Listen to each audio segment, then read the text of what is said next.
नमस्कार, मैं हूं आपके साथ मयंक। तो देखिए, होर्मुज के आसमान में एक बार फिर आमने सामने आए अमेरिकी और ईरान के जेट। देखिए, जो खबरें आ रही हैं, करीब 10 मिनट का वो वक्त था, ठीक 24 घंटे पहले की ये घटना है।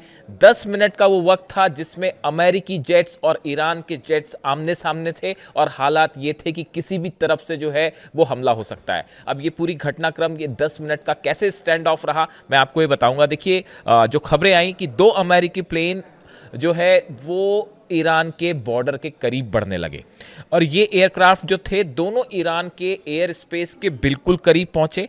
इसमें से एक ने टेक ऑफ किया था बहरीन से और दूसरे ने टेक ऑफ किया था यूएई से।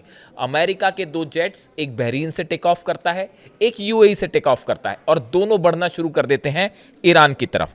और ये ट्रैक किया किसने? रशिया के फ्लाइट ट्रैकिंग डेटा ने।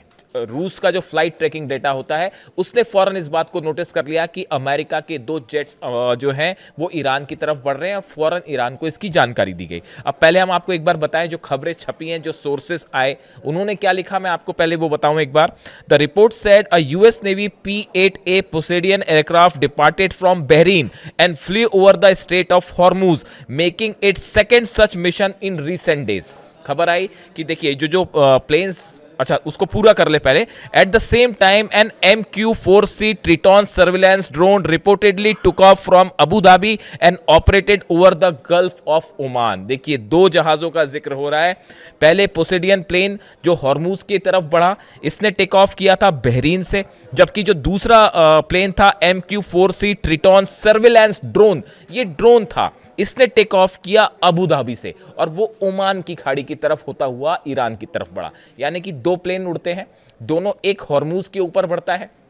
जो सर्विलांस ड्रोन है पोसेडियन एयरक्राफ्ट कहलाता है ये। देखिए, ये पोसेडियन एयरक्राफ्ट अमेरिका का बेहद एडवांस एयरक्राफ्ट है और इसका मुख्य जो उद्देश्य होता है वो जो भी देश है उसके बारे में डेटा कलेक्ट करता है। ये खास तौर पर कहाँ पे मिसाइल्स हो सकते हैं, कहाँ पे रडार्स लगे हुए हैं, कौन सी जगह पर डिफेंस सिस्टम हो सकता है, आर्मी की, मिलिट्री की इस समय पोजीशन क्या है, समंदर में जो है वो शिप्स, वॉरशिप्स जो हैं उनकी पोजीशंस क्या है, इसके डेटाज ये रिकवर करके भेजता है। तो देखिए, एक ने टेक ऑफ किया बहरीन से, दूसरे ने टेक ऑफ किया अबू धाबी से।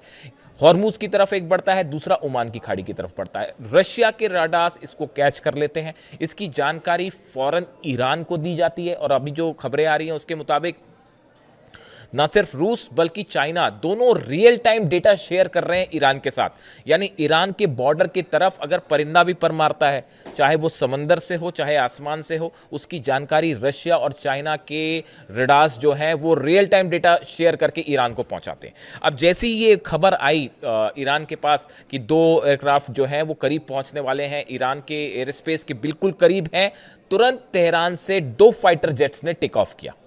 दोनों ने इंगेज, दोनों एक बढ़ने लगा हॉर्मुज की तरफ, जो कि हॉर्मुज पर की तरफ जो अमेरिका का प्लेन फ्लाई कर रहा था, जो उसकी तरफ करीब जा रहा था।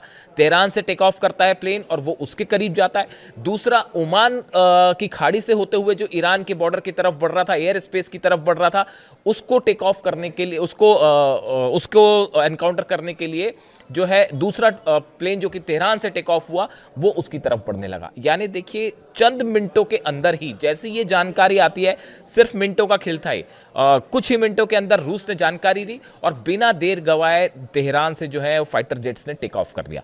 जो डिफेंस सिस्टम्स हैं वो तो लगे हुए हैं, लेकिन ये तीसरा मौका है ऐसा। मैं पहली 2 बार आपको अपने वीडियो में घटनाएं बता चुका हूं कि कैसे एक बार F-15 जेट ने बहुत करीब आया ईरान के, यहां तक कि उसने सिग्नल्स भी दिए कि मतलब अपनी आइडेंटिटी भी डिस्क्लोज की थी F-15 जेट ने। वो उसने टेक ऑफ किया था जॉर्डन से और वो बहुत करीब गया ईरान के, उसने अपनी आइडेंटिटी भी रिवील की कि मैं अमेरिका का F-15 जेट हूं। मतलब देखिए, जो प्लेन्स होते हैं उसके जो पायलट्स होते हैं वो कई बार, ये एक वॉर टैक्टिक्स होती है, उसमें अपनी आइडेंटिटी चाहे तो वो रिवील कर सकते हैं। तो उसने रिवील किया, एक प्रकार से उकसाने की कोशिश थी, ईरान को संदेश देने की कोशिश थी।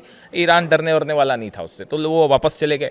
इसी तरह से F-35 जेट्स भी जो है वो भी बताया जाता है कि 2 जेट बेहद करीब पहुंच गए थे ईरान के, लेकिन एंटर नहीं किया, वापस चले गए। और ये तीसरा मौका है, यानी पिछले करीब 10 दिन के अंदर ये तीसरा मौका जब अमेरिका के 2 प्लेन्स बिल्कुल एयर स्पेस के करीब हैं, लेकिन फिर वही हुआ एक बार। ये दोनों जो प्लेन्स थे US Navy P-8A Poseidon aircraft, और दूसरा जो MQ-4C ट्रिटॉन सर्विलांस ड्रोन था, ये दोनों ने एयर स्पेस में एंटर नहीं किया।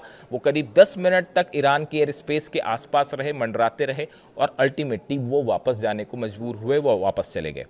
इसी बीच तेहरान से मैंने आपको बताया कि जेट्स ने टेक ऑफ कर लिया था, डिफेंस सिस्टम्स लगातार लगे हुए हैं। अब सवाल ये है कि बार बार सर्विलांस वाली बात तो एक है ही कि लगातार खास तौर पर स्ट्रेट ऑफ हॉर्मूज में जो है वो बहुत ही एग्रेसिव स्टैंड ले रखा है, पोस्चर लेकर रखा है ईरान ने।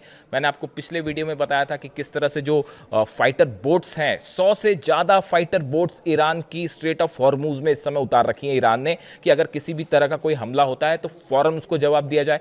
एयरक्राफ्ट कैरियर जो है अब्राहम लिंकन, उससे अगर कोई हमला होता है तो उसको कैसे काउंटर करना, एक बड़ी रणनीति तैयार है और सबकी सब बोट्स पर मिसाइल्स हैं।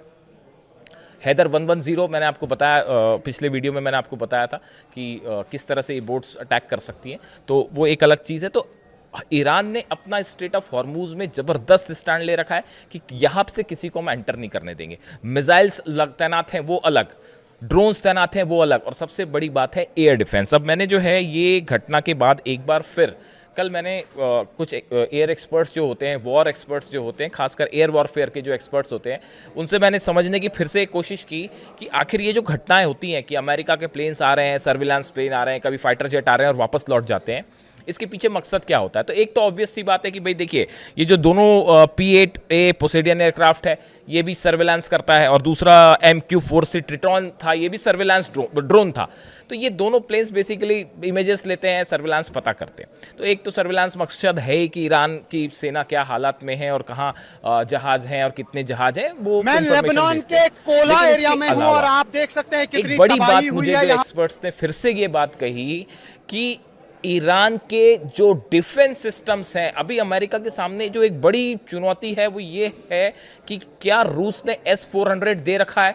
हमारे हिसाब से तो दे रखा है, जो हम समझ पाए अभी तक चीज़ों को, कि S-400 दे दिया है, लेकिन उसमें बड़ा क्रूशियल ये है कि ये S-400 कौन सी जगह पर तैनात हैं, इसकी लोकेशन का पता लगाना बेहद अहम है। क्योंकि देखिए S-400 वो डिफेंस सिस्टम है जो F-35 को भी इंगेज कर सकता है, F-16 F-15 जेट्स तो इंगेज हो ही जाएंगे।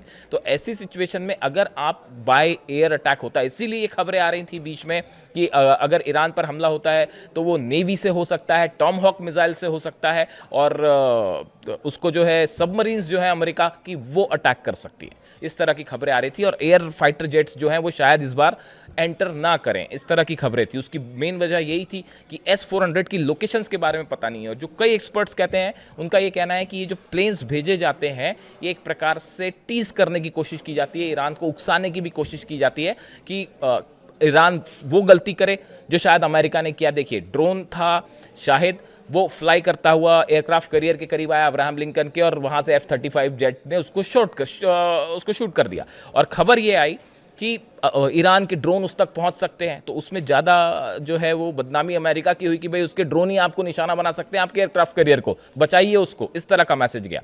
तो एक पक्ष का ये भी कहना है, कुछ एक्सपर्ट्स ये मानते हैं कि ये पता लगाने की कोशिश है कि क्या ईरान अगर मान लीजिए उसे काउंटर करने के लिए ईरान की तरफ से कोई S-400 या कोई भी डिफेंस सिस्टम फायर होता है, 16 जो है बड़े कार्गो जेट्स उतरे हैं चाइना के, क्या चाइना ने भी अपना डिफेंस सिस्टम दे रखा है? ये बड़े सारे सवाल हैं जो ये तय करेंगे कि अगर अमेरिकन जेट्स एंटर करते हैं ईरान में तो सही सलामत वापस जा पाएंगे कि भी नहीं जा पाएंगे।